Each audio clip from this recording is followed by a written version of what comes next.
Adventure of the Deserted Residence. A wonderful story, as you say, an extraordinary sequence and play of coincidence.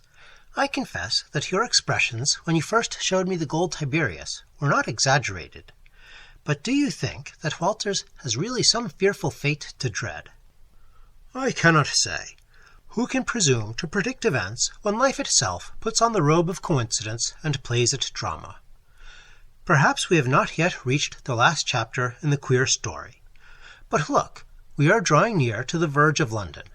There are gaps, you see, in the serried ranks of brick, and a vision of green fields beyond. Dyson had persuaded the ingenious Mr. Phillips to accompany him on one of those aimless walks to which he was himself so addicted.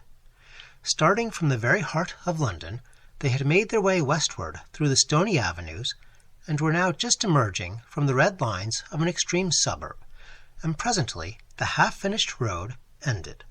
The quiet lane began, and they were beneath the shade of elm trees. The yellow autumn sunlight that had lit up the bare distance of the suburban street now filtered down through the boughs of the trees and shone on the glowing carpet of fallen leaves, and the pools of rain glittered and shot back the gleam of light. Over all the broad pastures there was peace and the happy rest of autumn before the great winds begin, and afar off London lay all vague and immense amidst the veiling mist. Here and there a distant window catching the sun and kindling with fire, and a spire gleaming high, and below the streets in shadow and the turmoil of life.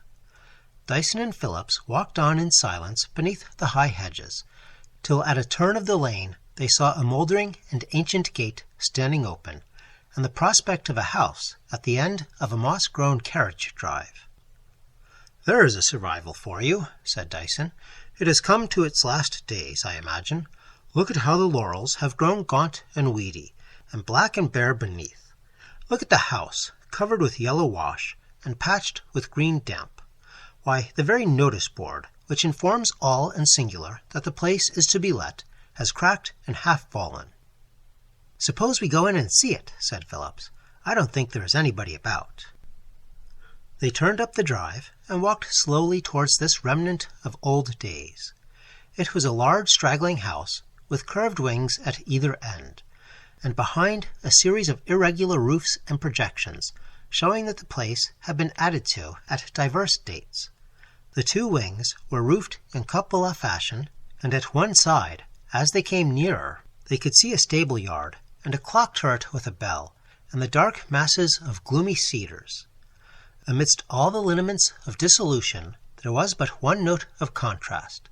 The sun was setting beyond the elm trees, and all the west and the south were in flames. On the upper windows of the house the glow shone reflected, and it seemed as if blood and fire were mingled. Before the yellow front of the mansion, stained, as Dyson had remarked, with gangrenous patches, green and blackening, stretched what had once been, no doubt, a well-kept lawn.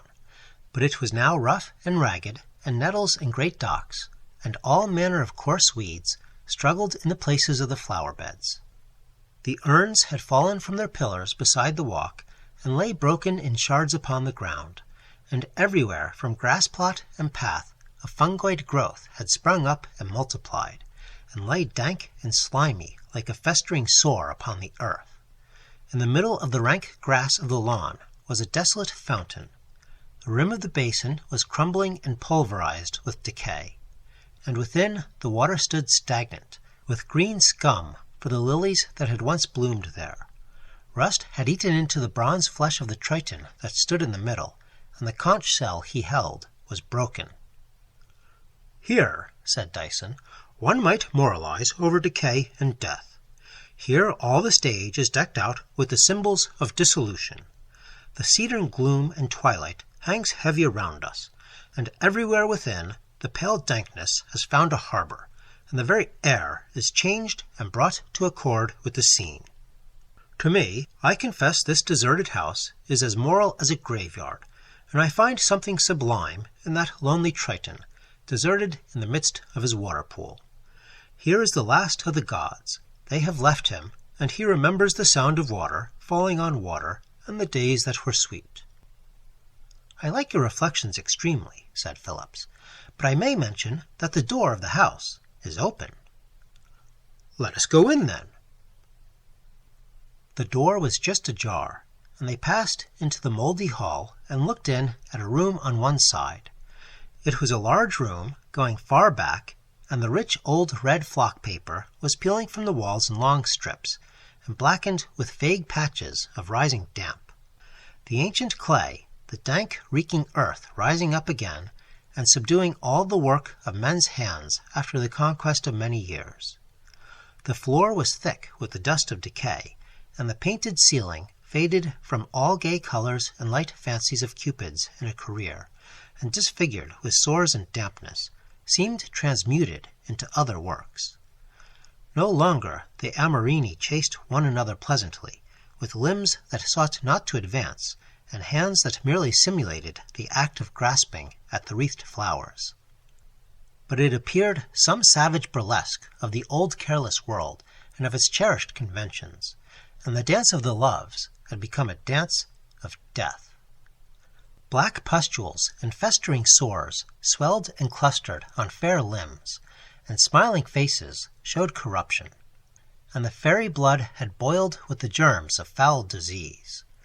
It was a parable of the leaven working, and worms devouring for a banquet the heart of the rose. Strangely, under the painted ceiling, against the decaying walls, 2 old chairs still stood alone, the sole furniture of the empty place. High-backed, with curving arms and twisted legs, covered with faded gold leaf, and upholstered in tattered damask, they, too, were a part of the symbolism, and struck Dyson with surprise. "What have we here?" he said. "Who has sat in these chairs?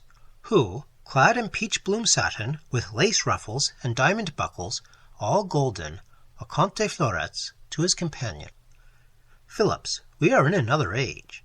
I wish I had some snuff to offer you, but failing that, I beg to offer you a seat, and we will sit and smoke tobacco.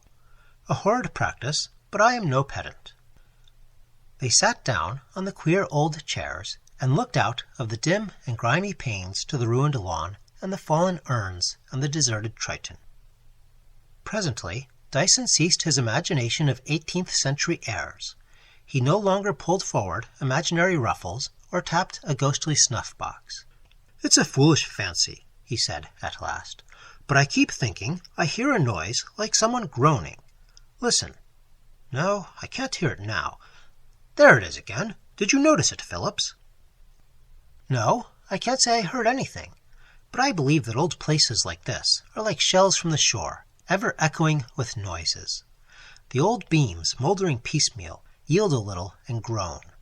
And such a house as this I can fancy all resonant at night with voices, the voices of matter so slowly and so surely transformed into other shapes, the voice of the worm that gnaws at last the very heart of the oak, the voice of stone grinding on stone, and the voice of the conquest of time." They sat still in the old armchairs, and grew graver in the musty ancient air, the air of 100 years ago. "I don't like this place," said Phillips, after a long pause. "To me it seems as if there was a sickly, unwholesome smell about it, a smell of something burning." "You're right. There is an evil odor here. I wonder what it is. Hark! Did you hear that?"